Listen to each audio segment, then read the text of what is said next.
Assalamualaikum warahmatullahi wabarakatuh. Bismillahirrahmanirrahim. Alhamdulillahirabbil alamin. Wa bihi nasta'inu ala umurid dunya waddin. Wassalatu wassalamu ala asyrafil anbiya'i wal mursalin Sayyidina Maulana Muhammadin wa ala alihi wa sahabatihi ajma'in. Saudara, sebagaimana biasa kita baca lebih dahulu suratul Fatihah untuk Kiai Soleh Darat, penulis kitab Faidur Rahman yang kita pelajari ini. Lahul Fatihah. A'udzubillahi minasyaitonirrajim. Bismillahirrahmanirrahim. Alhamdulillahirabbil alamin arrahmanirrahim maliki yaumiddin. Iyyaka na'budu wa iyyaka nasta'in. Ihdinas siratal mustaqim. Siratal ladzina an'amta 'alaihim ghairil maghdubi 'alaihim waladdallin. Amin. Ya, kita lanjutkan dengan ayat ke-26 ya, masih lanjutan yang kemarin, potongan dari ayat 26. Moko tatkala ning rungu mukhatab ing kalamul haq kaya mangkono moko kaya matur manungsa maring pangirane, ya Rabbi wa Sayyidi punapa paedahe upama kang Tuhan sebut-sebut ing dalam Quran. Maka ketika mendengar mukhatab, orang yang diajak bicara atau audiens mendengar apa yang dijelaskan sebelumnya, yakni tentang perumpamaan dengan benda-benda atau hewan yang kecil, maka lalu mereka bertanya, wahai Tuanku, wahai junjunganku, kenapa manfaat dari perumpamaan yang Tuhan sebut di dalam Al-Quran? Maka mongko jawab Allah Subhanahu wa taala kelawan pangandikane. Faqala ta'ala, maka Allah menjawab dengan firman-Nya, A'udzubillahi minasyaitonirrajim.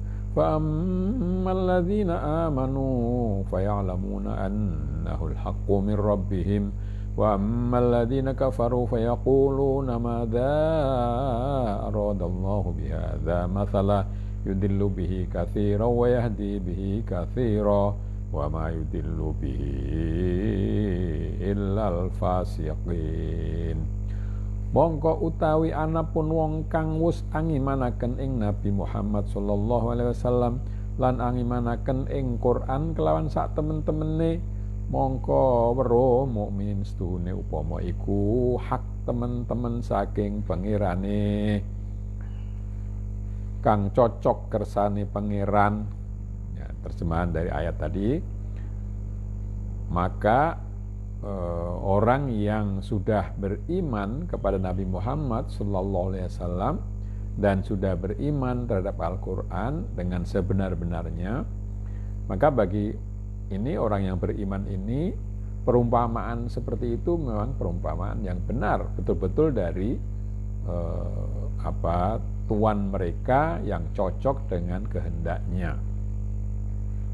Utawi anapun kafirin kabeh mongko padha ngucap apa gawene iki upama kang wis ngersakaken Allah Subhanahu wa taala kelawan iki upama. Sedangkan orang-orang yang kafir itu mengatakan apa manfaat dari perumpamaan ini yang telah dikehendaki oleh Allah Subhanahu wa taala. Jadi perumpamaan yang dengan barang-barang yang kecil itu apa gunanya begitu.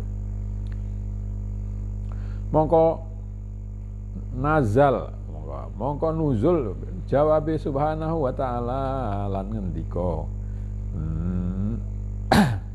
endene ana dene iki misal kabeh paedahe dadi nasaraken ing wong akeh kang padha kufur kelawan iki misal atau iki masal, lan malih dadi nuduhaken Allah sabab iki masal ing akeh-akeh wong mukminin kabeh. Jadi lalu Allah menjawab apa gunanya tadi, apa gunanya perumpamaan ini? Jawabannya adalah bahwa perumpamaan ini membuat sesat banyak orang kafir, tetapi memberikan petunjuk kepada orang-orang yang beriman. Jadi kalau orang iman itu mendapatkan petunjuk. Tapi kalau orang yang tidak beriman itu malah tambah sesatnya. Mongko dadi mundhak imane sabab ningali iki upama lan dadi mantep yakin kelawan setuhune iki Quran saking Rabbul Alamin. Jadi orang yang beriman itu tambah beriman dengan perumpamaan itu karena melihat bagusnya perumpamaan itu atau tepatnya perumpamaan itu, lalu tambah yakin bahwa Quran itu betul-betul dari Tuhan alam semesta. Lan ora ana padha sasar kelawan iki upama angin wong kang wus kapesthi fasikin kafirin. Nah, tidak ada yang menjadi sesat karena perumpamaan itu kecuali orang-orang yang memang sudah ditakdirkan untuk menjadi fasikin dan kafirin. Yakni artine setuhune wujudi masal kang kasebut ing dalam Quran iku mongko dadi mundhakaken imane mukminin. Maksudnya adalah bahwa adanya perumpamaan yang telah disebut di dalam Al-Quran itu menambah keimanan dari orang yang mukmin. Mundhak dadi yakin kadidene wujude banyu udan saking langit tumiba marang inab lan ruman lan rutop mongko dadi mundhak manise. Ya. Jadi menambah yakin seperti turunnya air hujan dari langit ke anggur atau delima atau kurma, maka menambah manisnya buah-buahan tadi istilah. Jadi perumpamaan itu diserupakan dengan air hujan ya, ketika jatuh ke buah-buahan yang memang dasarnya itu manis, maka dia akan menambah manis. Lan setuhune wujudi masal kang ana ing dalam Quran nisbate maring munafikin kafirin iku moko dadi mundhak kufure lan mundhak angase lan mundhak nifake kadidene banyu udan tumiba maring brotowali utawa maring kecubung moko mundhak paite lan mundhak mendemi. Nah, sedangkan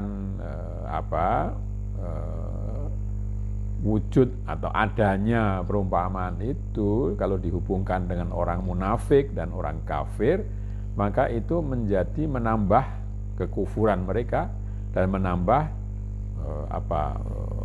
angas itu perlawanan mereka, menambah mereka tambah melawan mungkin begitu, dan menambah munafik mereka. Seperti turunnya hujan ke tanaman brotowali atau botrowali, yaitu yang tanaman merambat yang pahitnya bukan kepalang, atau ke kecubung. Ya, kecubung juga tanaman kecil yang batang daunnya agak kemerah-merahan, lalu buahnya bunganya itu bisa memabukkan. Jadi menambah pahitnya dan menambah memabukkan, ya. Semono uga iki Quran rahmat wa huda liqaumin mukminin wa nikmatun wa syaqaun liqaumin akharin. Begitu juga Quran ini merupakan rahmat dan merupakan petunjuk bagi orang mukmin, tapi merupakan nikmah, saya kira ini bukan nikmah ya. Nikmah dan syaqqa ya, merupakan lawannya dari nikmah itu ya. Jadi merupakan merupakan bencana mungkin begitu, dan kecelakaan bagi orang yang lain yang tidak mukmin.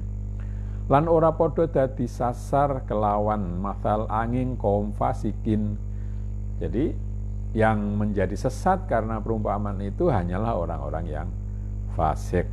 Ya, jadi perumpamaan atau juga nanti nasihat-nasihat atau apa saja yang dimuat atau yang termuat di dalam Al-Quran itu bisa membuat orang makin jauh dari keimanan, kalau dasarnya memang orang itu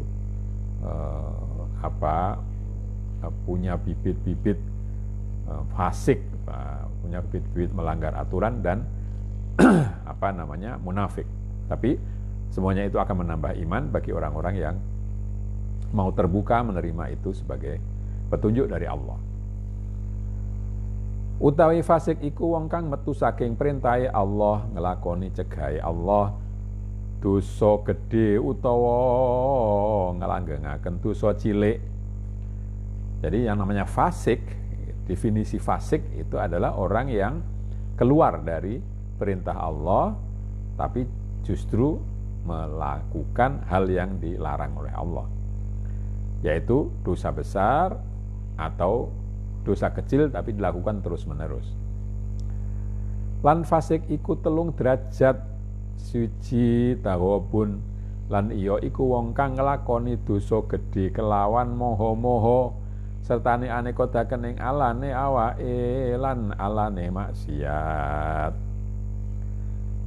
Fasik itu sendiri terbagi menjadi 3. Yang pertama disebut dengan taghabun, yaitu orang yang melakukan dosa besar dengan sengaja, ya, dengan terang-terangan mungkin begitu, serta orang itu tahu bahwa meyakini bahwa itu memang jelek, bahwa dirinya itu jelek dan bahwa maksiat itu tidak semestinya dilakukan. Itu fasik, derajat pertama. Kapindhone inhimak lan iya iku wong kang wis biasa akan ngelakoni maksiat ora nganggo noleh malih. Sedangkan yang kedua adalah fasik yang kedua itu inhimak. Ya, yaitu orang yang membiasakan diri melakukan kedurhakaan tanpa mau melihat lagi perbuatannya itu, ya, tanpa tolah-toleh, ya, lagi. Lan kaping telune juhud lan iya iku wong kang nglakoni maksiat sertane bagusaken ing maksiat lan beneraken lakune maksiat.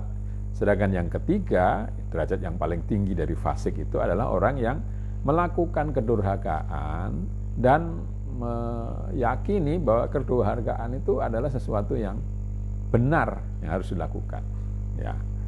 Jadi kalau yang pertama tadi itu melakukan dengan sengaja tapi hatinya masih merasa bahwa itu tidak patut dilakukan, tidak semestinya dilakukan, itu disebut dengan taghabun.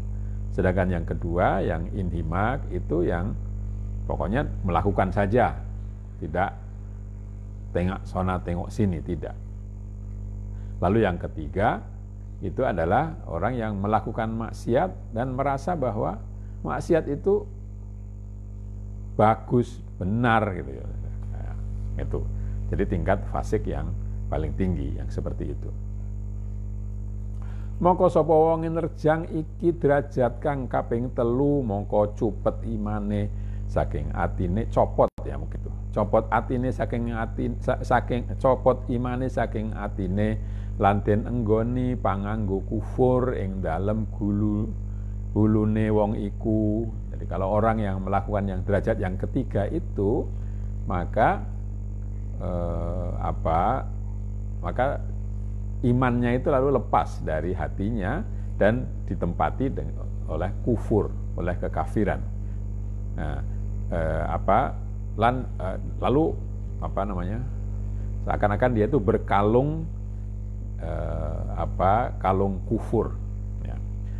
Anapun derajat kang dihin lan ingkang kapindho mongko ijih persifatan iman nakis krana ijih persifatan kelawan tasdik. Jadi kalau yang pertama dan kedua walaupun mereka fasik juga tetapi itu masih disebut mukmin atau iman yang kurang karena masih membenarkan, masih meyakini bahwa itu semua tidak semestinya dilakukan. Ya, Jadi masih ada tasdik kepada perintah, ada pembenaran kepada perintah, dan merasa bahwa maksiat itu tidak benar. Mengkono iku mungguh kita ahlus sunnah wal jamaah. Qala ta'ala wa in ta'ifata minal mu'minina qatatalu. Ya. Yang demikian itu menurut kita ahlus sunnah wal jamaah. Ya. Ini lalu ayat disebutkan ayat Allah Subhanahu wa taala berfirman, kalau ada dua kelompok yang orang mukmin yang berperangan, maka supaya didamaikan. Ya, ini saya tidak tahu apa hubungannya dengan penjelasan yang tadi, saya belum menangkapnya. Anapun mungguh Mu'tazilah nalikane ana ingkang aran iman iku kumpule tasdik lan iqrar lan amal.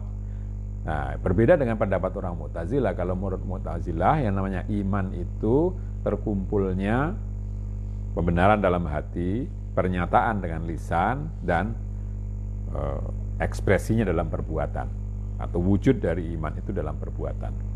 Moko ana nalikane nglakoni maksiat kelawan dedalan kang dihin utawa kepindho, mongko ilang anggerane arane iman lan ora, mongko dadi ora mukmin lan ora kafir, mlebu hati kufur. Ya, jadi fasik yang derajat pertama dan kedua tadi melakukan kemaksiatan tapi hatinya mengatakan bahwa itu semestinya tidak dilakukan, itu orang seperti ini ya tidak masuk ke iman dan tidak masuk ke kufur sebetulnya.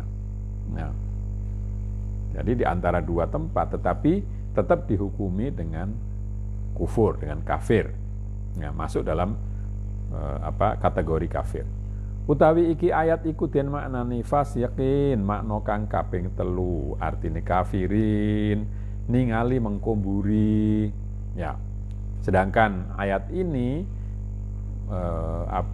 mengandung pengertian fasik dalam pengertian yang ketiga.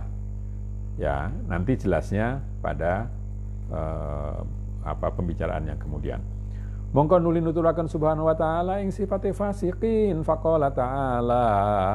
Lalu Allah menyebutkan sifat dari orang-orang fasik dengan firman-Nya, alladzina yanquduna ahdallahi min ba'di mitsaqihi wa yaqta'una ma amarallahu bihi ayyusala wa yufsiduna fil ardi ulaika humul khasirun. Utawi sifate fasikin iku ya iku wong kang padha ngrusak janjine Allah nalikane ana ing dalam alam arwah lan ngrusak janjine Nabi. Sifat dari orang fasik itu adalah orang yang merusak janji kepada Allah ketika masih ada di alam arwah, yaitu ketika dikatakan alastu birabbikum, janjinya adalah qalu bala, dan merusak janji kepada Nabi. Oleh padha ngrusak janjine hale sawise wis padha saguh nuhoni lan male. Jadi merusaknya janji itu setelah mereka berjanji untuk menepatinya. Lan male sifate fasikin iku wong kang padha amutusaken ing barang kang wis den perintahaken den Allah, kapurih nepungaken lan kapurih nglakoni kaya ngimanaken kelawan para anbiya lan ngimanaken kelawan Quran lan tepung sanak raket. Sifat yang lain dari orang fasik itu adalah memutus hal-hal yang sudah diperintahkan oleh Allah untuk disambungkan, dan diperintahkan untuk melakukannya seperti beriman kepada para nabi dan beriman kepada Quran serta menyambung hubungan dengan keluarga dekat. Iku telung perkara. Tiga perkara tadi, iman kepada para nabi, lalu pada Quran, dan menyambung hubungan dengan kerabat, kaputus ora den lakoni, itu diputus dan tidak dilaksanakan. Lan malih sifate fasikin iku wong kang padha gawe rusake bumi kelawan padha nglakoni maksiat ing dalem dhuwure bumi lan nyegah ing wong nyegah ing wong kang iman kelawan nabi. Nah, sifat yang lain adalah dari orang fasik, yaitu orang yang membuat kerusakan di bumi dengan melaksanakan maksiat di atas bumi dan mencegah orang dari beriman kepada nabi. Mongko makono iku dadi rusake bumi lan ilang berkate bumi. Yang demikian itu membuat bumi ini rusak dan kehilangan berkah. Utawi mengkono fasikin ingkang wis sinebut sifat telung perkara ikulah wong kang padha katunan donya lan akhirate sabab dene oleh keparingan akal sampurna ora ginawe nazar ing dalem tauhid lan ing dalem iman.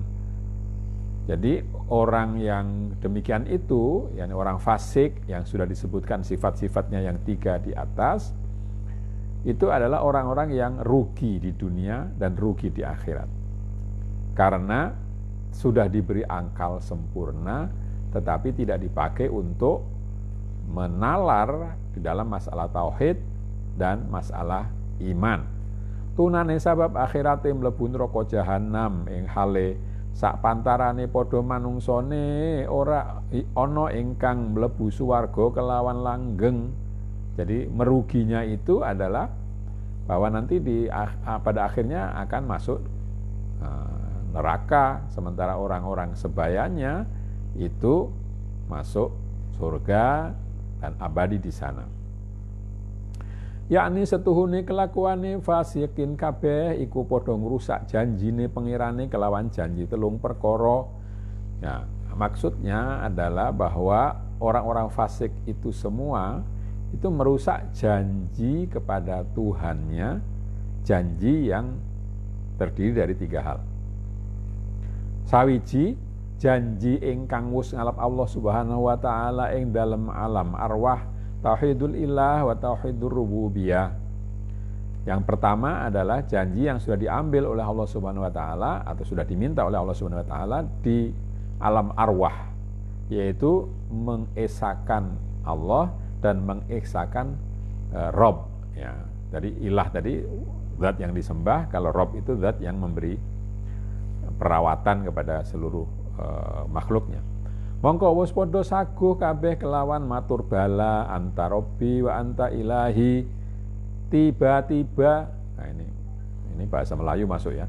Sawuse wis wujud ing dalem alam syahadah, mongko padha ngrusak janji ora pisan-pisan cocok, balik padha gawe ilah werna-werna lan gawe rububiyah werna-werna. Ya. Jadi mereka sudah sanggup dengan mengatakan ya betul Tuhan adalah Tuhanku dan sesembahanku, tapi tiba-tiba ketika sudah sampai di alam syahadah, sudah lahir ke dunia sekarang ini, maka lalu merusak janji itu sendiri, tidak cocok dengan apa yang sudah disampaikan sebelumnya, tapi lalu bahkan lalu membuat ilah-ilah yang lain atau rob-rob yang lain. Lan kapindhone janji Allah ing atase para anbiya kabeh kapurih aja gawe werna-werna perkara agamane lan aja prenca-prenca perkara agama. Ya, janji yang kedua adalah janji pada para nabi. Ya, diajak untuk tidak membuat hal-hal yang yang baru di dalam agamanya dan tidak berbeda-beda. Lan ojo prenco-prenco perkara agama dan jangan berbeda-beda di dalam masalah agama. Wis ana bareng wis wujud ana ing donya mongko gawe prenco-prenco agama lan gawe werna-werna agama padha mlebu agamane iblis. Tapi ternyata setelah lahir nanti di dunia lalu mereka membuat berbagai macam agama dan prenco-prenco dengan werna-werna itu sebenarnya sama ya, berbagai macam agama. Lalu mereka masuk agamanya iblis. Lan kaping 3 perjanjiane kang wis den janjekaken ing atase para ulama, den janjeni kapurih amertelaken hak lan ojo pisan-pisan ngucap utawa ngerusak ngumpet, ojo pisan-pisan ngumpet utawa ngrusak janjine para rasul marang kaume semongso-mongso teka rasul ing kang aran Muhammad bin Abdillah lahir ing Mekah hijrah maring Madinah iku moko padha imanono. Yang ketiga itu janjinya para rasul yang sudah dijanjikan kepada para ulama, dijanjikan agar mereka itu menjelaskan kebenaran dan jangan sekali-kali